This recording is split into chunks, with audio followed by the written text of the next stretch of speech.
వాంఛతో బలిచక్రవర్తి దగ్గర చేరి భిక్షమెత్తితివేళ బిడియపడక అడవిలో శబరి తీయని ఫలాలందీయ చేతులొగ్గితివేళ సిగ్గుపడక వేడ్కతో వేవేగ విదురు నింటికి నేగి విందు గొంటివదేమి వెలితి పడక నటుకులల్పముకు చేలుడు గడించుకుదేగ బొకసాగితివేళ లెక్కగొనక భక్తులకు నీవు పెట్టుట భావ్యమౌను వారి కాశించితివి తిండి వాడవగుచు భూషణ వికాస శ్రీధర్మపుర నివాస దుష్ట సంవార నరసింహ దురిత దూర.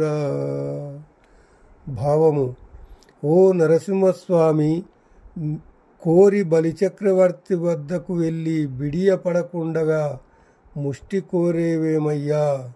శబరి అడవిలో పల్లిస్తే సిగ్గు లేకుండా చేతులు చాచావు. ఆశ కొలది విదురునింటికి వేగంగా వెళ్ళి కక్కుర్తి అనుకోకుండా భోజనము చేశావు. కొద్ది అటుకులు సమకూర్చి తెచ్చి కుచేలుడివ్వగా ఆలోచించకుండా తిన్నావు.